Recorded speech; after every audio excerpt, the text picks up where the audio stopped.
So we have a guest in studio. First of all, in studio, I'm just saying, we have a guest in studio. So great to be here. We have John Guandolo joining us, and he's been on the show, I think, a lot of times. But John Guandolo, a good friend and also a wonderful patriot. He is a U.S. Naval Academy graduate. He served in infantry as a reconnaissance officer in the United States Marines. He's a combat veteran. He served as a special agent in the FBI from 1996 to 2008. Was recruited by the recruited out of the FBI by the Department of Defense to conduct strategic analysis of the Islamic threat. He's the president and founder of Understanding the Threat, and he is here in studio today. So, hi, John. Hey, great to be back on with you. I'm a little wound up. I'm just happy to be here. That was a great first five. You got me fired up. Well, good. Thank you. Okay, well, let's just jump right in. First of all, Understanding the Threat, great organization. People should check out your website, understandingthethreat.com. You should check it out, full of information. But I want to start with a story you had, and this is actually now from the end of March. But this whole coronavirus disaster for the world, everyone knows it started in Wuhan, and we know that much, or we think we do. But the question and the title of your article was, is there, and I'll just ask it this way, is there a reasoned basis to assume that the coronavirus was a Chinese biological attack? So we have to begin with a couple. First of all, I want to say for your viewers and your listeners, you need to be open to the fact that when we know the full story, that this was I'm going to go all the way to the edge on this. This was a intentional release of coronavirus, specifically targeting the West, and was done in conjunction. I'm saying we need to be prepared to be open to this, conjunction with the U.S. Marxist and Communist Party here. Yes. In other words, Marxist and Communist operatives, including people in the political realm. In the United States currently now. Yes. We need to be open that is where this could end up. And here's some things. First of all, we know that this originated out of the laboratories in Wuhan. I know ABC just a number of days ago finally caught up and said, hey, the Chinese appear to be lying about no kidding. Do tell, yeah. Well, welcome to the dance. But it's much worse than that. And there is certainly evidence on the table that this was not accidental. It was not some sort of accident out of the lab. And I think we'll find as time goes on that some of that information may come out. But even if that's not the case, that's kind of the all the way to the wall case, that this was intentional. It was coordinated with assets in the United States, communists, Marxists, and others. And it was in order that we have the response that you discussed in the first five. But here's what we do know.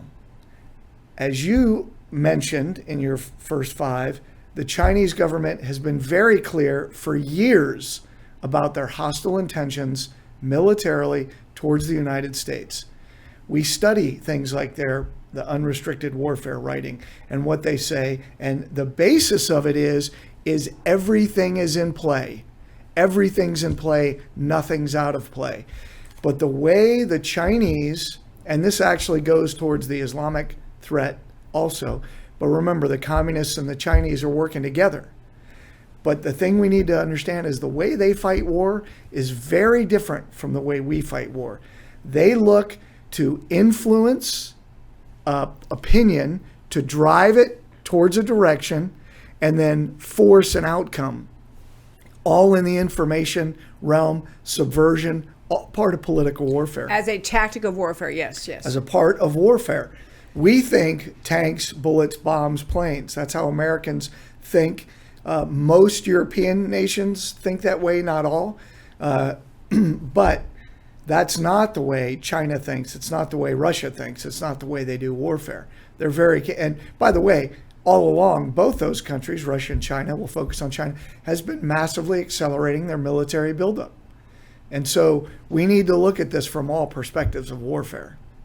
Okay, you mentioned unrestricted warfare, and we've talked about, you and I have, and other guests have, but that concept, it's actually the name of a book, Kuo Liang, probably mispronouncing, China's, this idea of unrestricted warfare. I think it was 1979, whenever it came out. Right around there. Yeah, where basically they're saying, these are Chinese military officials, high-level officials saying, we know that we probably can't, or we may not be able to beat America militarily, but we can engage in warfare in a broad variety of ways that Americans don't even see it coming. And that's how we Chinese will intend ultimately to become the single superpower in this world. Is that roughly right? And go ahead. That's right. And let me just say that what I've tried to share with people, and we do this with all threats. So for instance, if we're looking at the Islamic threat and somebody says this individual who's now becoming kind of a prominent in this community, who's a Muslim, how do you assess this individual? And a lot of times I assess he's a part of the Islamic movement. How do you know that? Well, here's how we can have a high degree of reliability. And you walk through the things, whether it's people he's connected with, but a lot of time, because this is more, as you just articulate, this is much more a counterintelligence and political warfare, war and strategy. And therefore, we put these people into that format, and we say, do they fit, and what role are they serving? Well, in the same way, when we look at what has transpired over the last 2 to 3 months, we see that there is a lot that fits right into their model. And let me just make one point on that. Yuri Bezmenov was a KGB official whose particular expertise was in subversion and political warfare for the Soviet Union. He defected in 1970 to Canada, ended up beginning to teach classes, and he's actually got things that have been captured on YouTube of him teaching classes about political subversion and political warfare. This is exactly what we're experiencing now. And when he lays out the 4 stages of the communist takeover: demoralization, destabilization, crisis, normalization. He assessed that prior to 1985, the United States had been demoralized, and it doesn't mean everyone's walking around with their head down. It means they've destroyed the very Christian underpinnings that our Constitution relies on, the founding principles as articulated in the Declaration. And they have done that and it's in their doctrine, it's in their goals that we know. The communist goals to get all forms of religion out of U.S. public schools, get the Bible out, all form of religion, to promote things like degeneracy and homosexuality and pornography and bizarre sexual practices.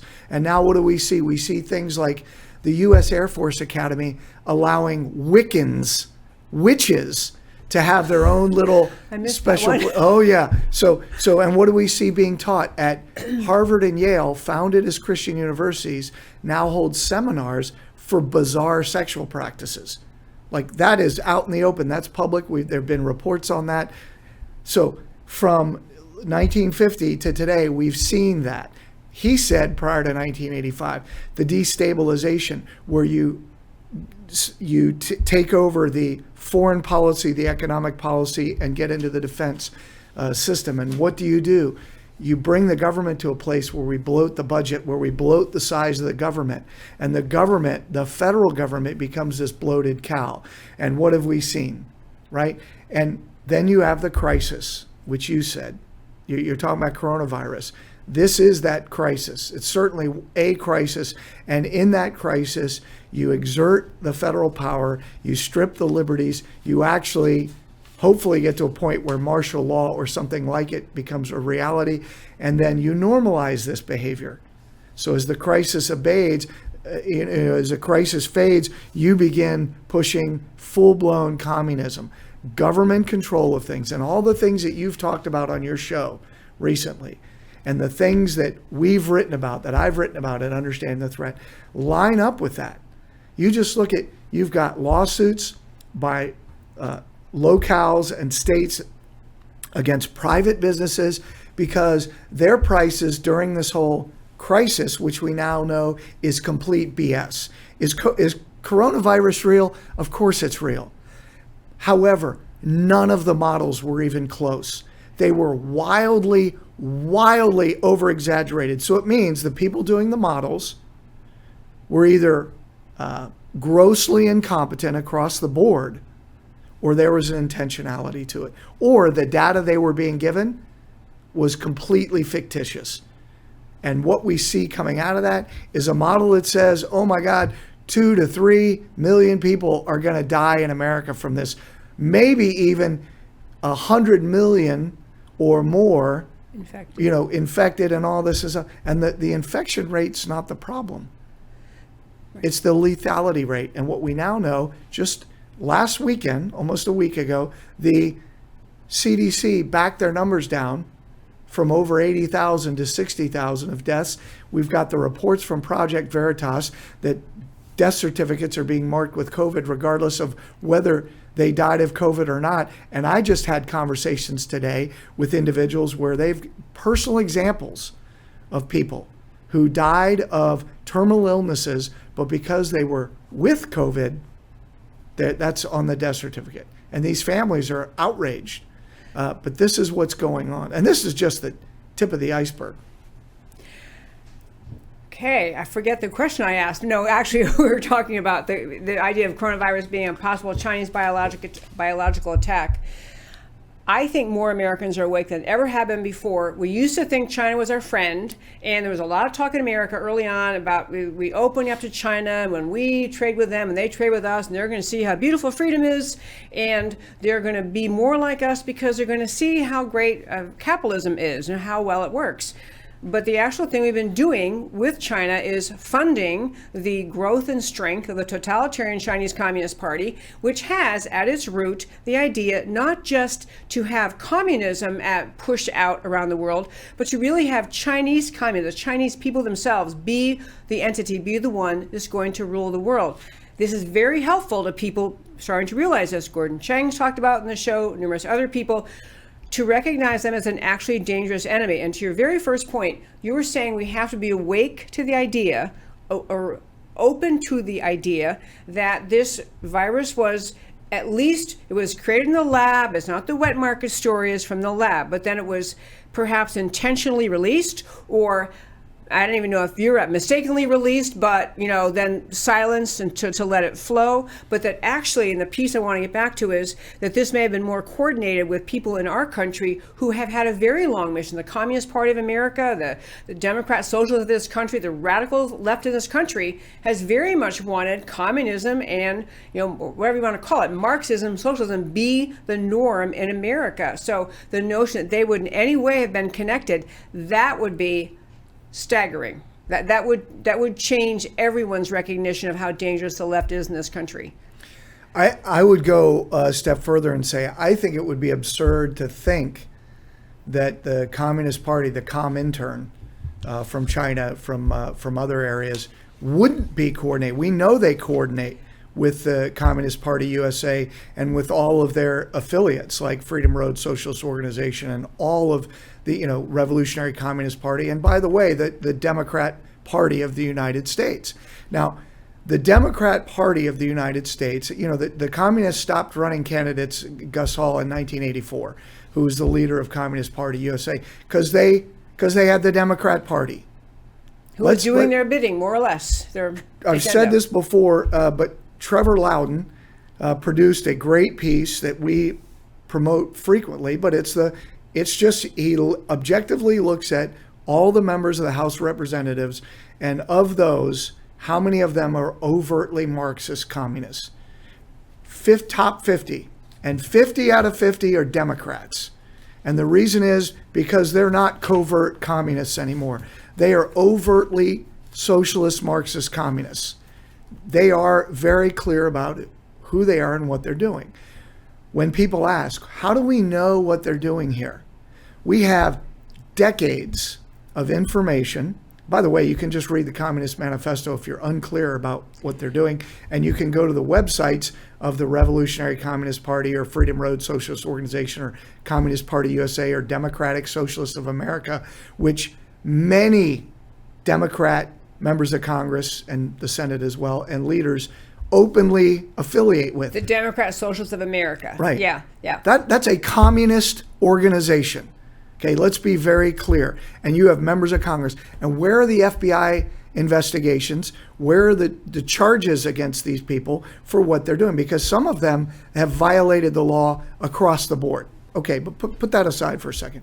We know because we have testimony from KGB officers who have defected. We have testimony from Communist Party USA officials that have left and testified before the House Un-American Activities Committee. We have the years of investigations of the House Un-American Activities Committee about the Communist Party in this country. We have declassified FBI documents. We have the Venona intercepts from World War II that went forward of Soviet intelligence that was captured, that we captured, by the way, that lists names of a number of Americans. I don't remember the exact number, somewhere around 60 Americans that were actually mentioned between Soviet intelligence activities.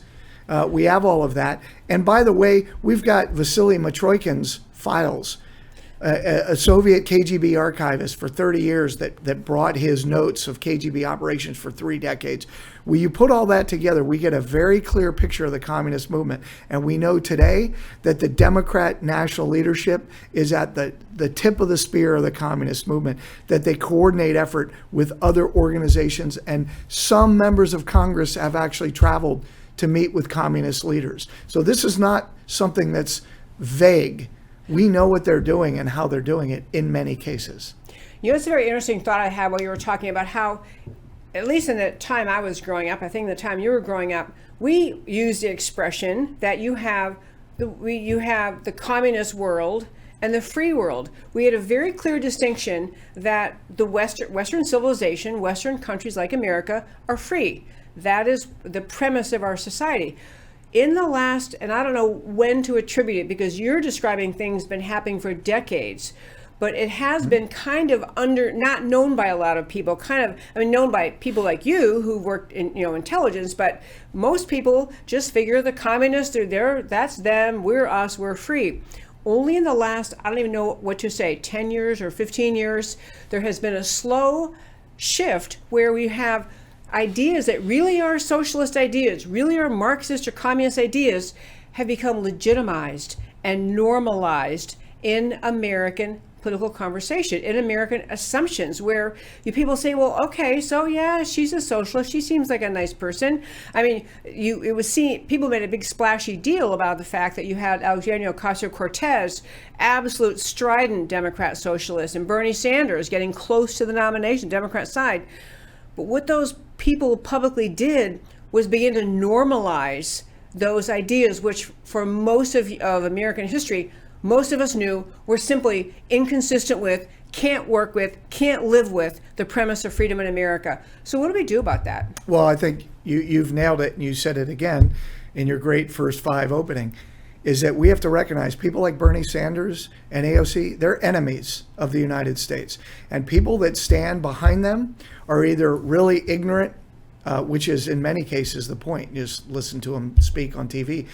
But these people, the Bernie Sanders of the world and the Beto O'Rourke's of the worlds, and those people, these are Marxist communists.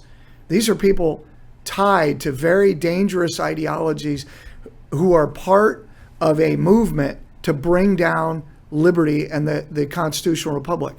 And for people like you and I who understand that, and people that, like myself, have taken an oath of office, and this is for everybody that's ever taken an oath of office, you have a duty to, with everything you have, defend against that. The fact that our government intelligence agencies would allow a Bernie Sanders to even be a candidate. The fact that Gus Hall was a candidate the 4 times he was shows that even back then, our system you cannot elect a communist to be the president of the United States because they intentionally cannot and practically cannot fulfill their oath of office. They're unqualified. Now, you can have legal people and constitutional scholars say anybody can run. No, that's not what the founders said. That's not what they said at all explicitly. But this is where we are. So the recognition of where we are, the recognition that these people are enemies of liberty in the United States. And then, as you said, we have to be ready to take action. We do. And I'll tell you something else that's just an astonishing we talk about the coronavirus, how it seemed to have mesmerized Americans. We got so caught up in the fear, and then so caught up in the notion that somehow government can keep me safe. If I do what they tell me, and I stay home, and I wash my hands, and I wear my mask, and I socially distance, I can be safe. The country was mesmerized by that concept. In the same way with respect to socialism and communism, it is sold in ways by Beto O'Rourke's and AOC, all sorts of people, that it's not scary. The way they sell it is we're about wanting justice. Who doesn't want justice? Justice for the poor. I noticed even a Hillary Clinton clip recently, she was blathering on about the coronavirus, but she said, but we have to have economic justice and healthcare justice and racial justice.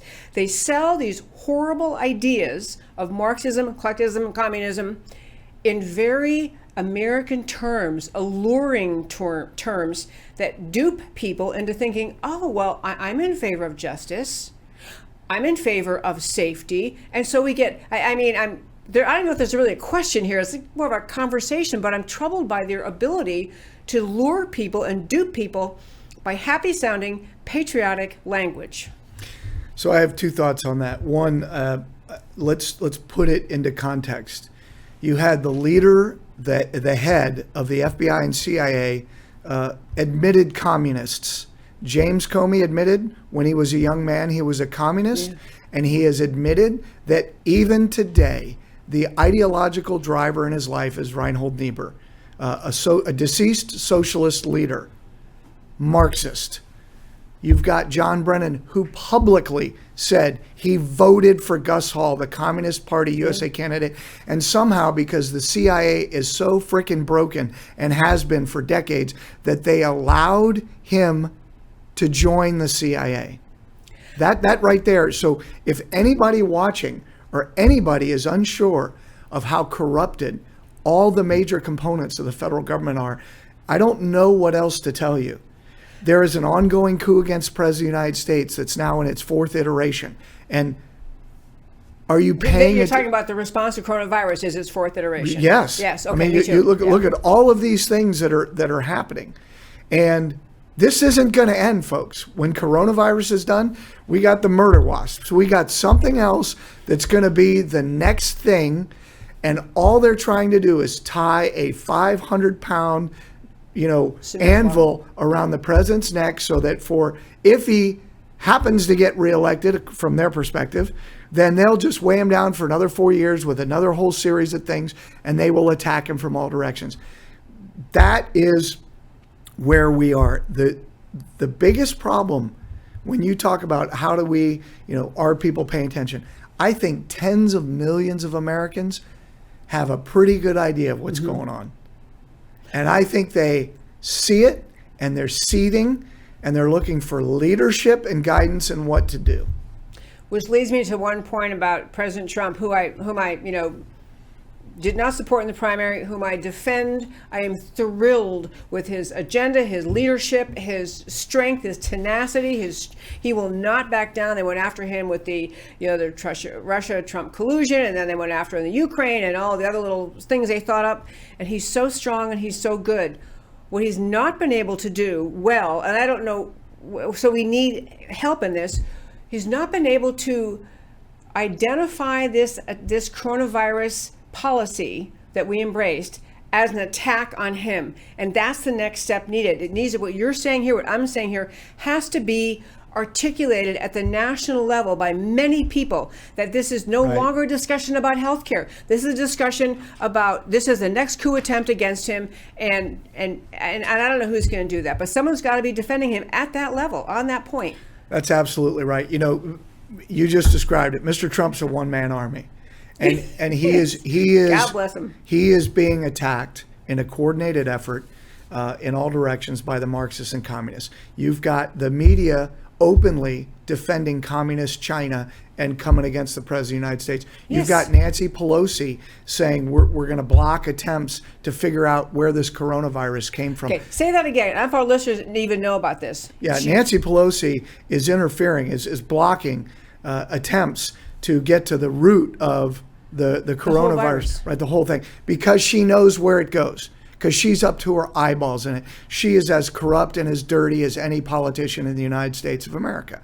And she is as anti-American as they come. And this is the problem. But, people say, what about Biden and Pelosi? Do you think they're hardcore communists? No, they could be. They could be. They've certainly hang out with a lot of them. She had a Chinese driver for years as a communist and no charge against it's unbelievable. But it's only unbelievable if you don't recognize that there's no functional counterintelligence apparatus in the United States, not in the FBI or the CIA, not functional at all. And then you've got people advising the President of the United States. But this is the point, if I make no other point today. Communists acting like communists shouldn't surprise us from a national security realm. When Democrat leaders act like red communists, if that surprises you, you're way out of the game. When jihadis, suit-wearing jihadis or gun-toting jihadis act like jihadis and that surprises you, I don't know what to tell you, right? The Islamic advisors inside the government, so far as we can tell, 100% of them hostile to the United States.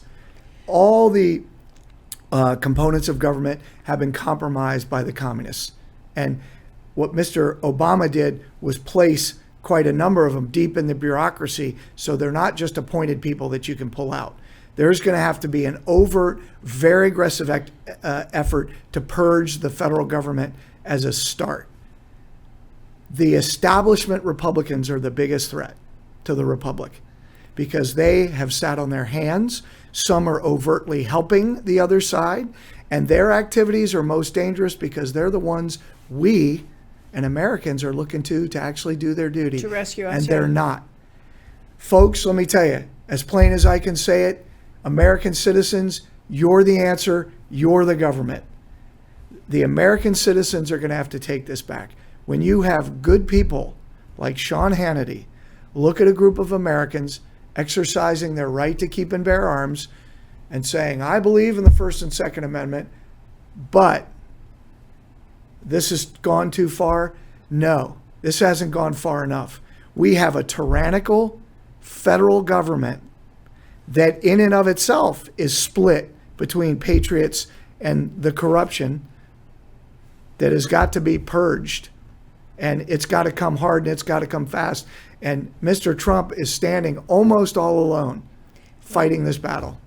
He most certainly is. John Guandolo, we're going to have you come back another time and talk about you made just one allusion to the high level people who are Islamists inside our federal government. And we also had the story, which I can't even get to now, but what happened in Minneapolis, where we now have I forgot the name of the bells, but the sound going out from the call to prayer. The call to prayer, yeah, but there's for Muslims. Yeah, there's a name for it. Anyway, in Minneapolis, we have enabled what many Muslims see as the surrender of America, because now we have a call to prayer to mosques going out on loudspeakers throughout Minneapolis. So we'll have to hit that another day. Can't get to it. So John, thank you so much for coming in today. Thank you very much for having me. I was just going to say another example, because that whole thing was ushered in over years by communists and suit-wearing jihadis. In Minnesota. Okay, yes. We used to have a whole day about Minnesota. I think I've told you before, my dad grew up in Minnesota. I've been to Minnesota dozens of times. I have dozens of cousins there, who are like Norwegian Lutherans. But anyway, I digress. I would love to talk with you about Minnesota and not if it's ever rescuable. But John, thank you so much for coming in today. Thanks for having me.